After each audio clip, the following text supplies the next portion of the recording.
We have 7 writers, counting me, and we sit all day, day in and day out, and we just talk story. We are a family now, a brilliant, dysfunctional family. George is interesting because he used to be a lawyer, so he has this very legal perspective on things. Jenny started off as a writer's assistant, and she definitely will remind us that, guys, back in last year when we were struggling with this plot point, we were really screwed, and we worked it out. We have one writer, Tom Schnauz, who is some sort of a Rain Man kind of character who can do a Rubik's Cube inside of 90 seconds. Tom doesn't really have any appreciable qualities that... He's a mammal, I would say.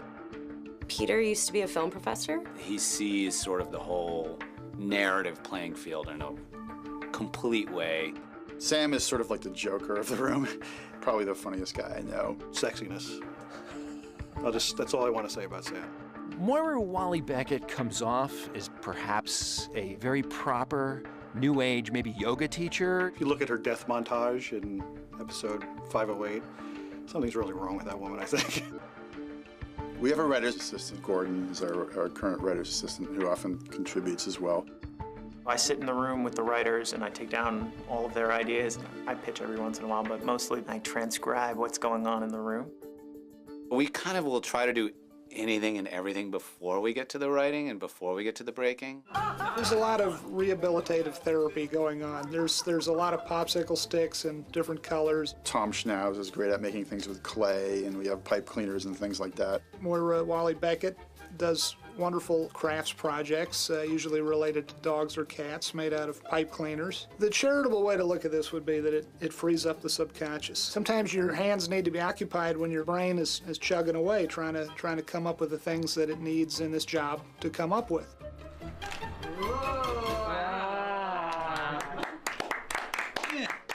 What we do all day long, and what I spend most of my time doing, is breaking story with my 6 writers. Breaking an episode is when we go through the episode moment by moment and figure out exactly what's going to happen, all the major plot points, how each act begins and ends. Episodes are broken up in terms of teaser, and that's the opening sequence that you see before the title, and then Act 1, Act 2, Act 3, and Act 4. You want all the acts, in fact, to end with a reason to keep watching, a bit of a cliffhanger, some mystery, some turn of the plot, and we sit around in this room staring at a 3-by-5-foot corkboard that starts off empty. Pitching to Vince is always fun because he is very polite. We call it a safe room, and hopefully there's no judgments. You could say the dumbest thing ever, and hopefully not be torn down too much. What you want is Vince to say, I like that. I like that. Okay, and you build on it. What you don't want is Vince to go, That's interesting.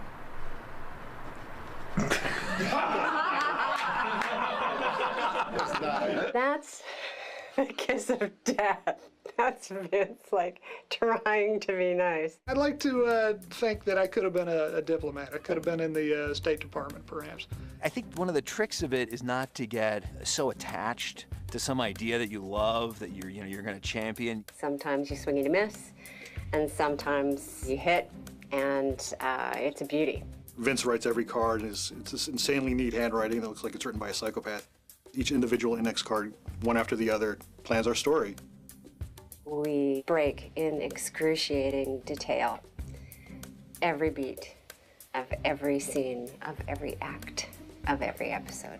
After 2 or 3 weeks of very laborious work, our 3-by-5-foot corkboard eventually becomes filled with 3-by-5-inch index cards, each of which has a plot point or a bit of a scene. And once we get to the end of the 4th act and all the cards are written, the writer's given this a Xerox of all these index cards, and we go off and we write the episode. A writer typically has about 2 weeks to write an episode of Breaking Bad. Season 5 is all about having won, and Walt assuming the crown. I won. This is Walt who has climbed Mount Everest, Walt who has killed Gus, and Walt is really full of himself. Walt really feels in his heart that no matter what he does, it's going to work out.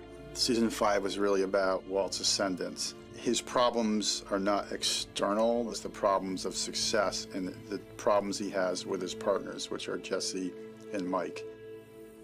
So, we take a vote? Why? Vince Gilligan walked in with the first day and said, wouldn't it be cool, wouldn't it be a great idea to cook inside tented houses? I mean, when that pitch came up in the room, I started to think, have we really got off the deep end here? Are we really going to have Walt cooking in people's houses? We started working on it. We kept on saying, no, this is impossible. How is this going to work? And then we really tried to approach it the way Walt would and tried to figure out how could this idea work? It was just so disturbing that we were like, okay, we have to do this. Lydia is an interesting character. We felt a need for this character, story-wise. We wanted to examine the sort of white-collar criminal side of things. This is a heads up, you got visitors. Visitors, what? You mean today? Laura Fraser added so much to the character, her little pet peeves. She became a very fun character to write. It's Rodart Quayle. It was also fun, too, to have Hank come into her world, but we were not at all in his head. We're solely with her. I thought that was fun to write. Skylar in season 5 gets to do all these interesting things with how she's reacting to Walt now. Because at the end of season 4, she realized truly how dark Walt is. How are you? Their dynamic that I love is she still surprises him. He doesn't understand how she can't get that he's just doing this for her and for the family. My absolute favorite moment to write in Buyout was the dinner scene with Skylar, Walt, and Jesse. These are rare green beans, Mrs. White. They are from the deli at Albertsons. Oh. It was the first time we've seen Jesse and Skylar together since season 1, which is something we've been wanting to do ever since then, and I was lucky enough to get that episode. It was probably one of my favorite scenes of all time, writing for the show.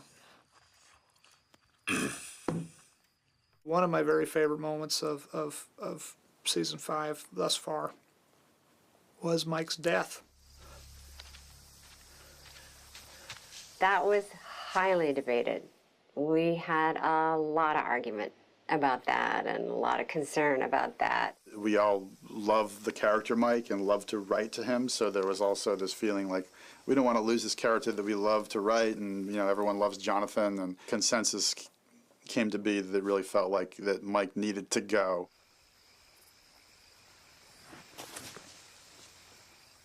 Our master plan was we wanted the last 2 minutes of the finale of that season to have the audience saying, what the hell? Nothing's happening. Maybe I should brew up a batch. What do you think? Ooh, Schrader Bro? Yeah. I vote yes. I second that. No. Well, there you go. It's unanimous. All right. And we did that on purpose, because we're evil. You want anything? You want anything? No, I'm good. Yeah. I'm good, thank you. All right. And then we wanted to drop that bomb. To WW, my star, my perfect silence.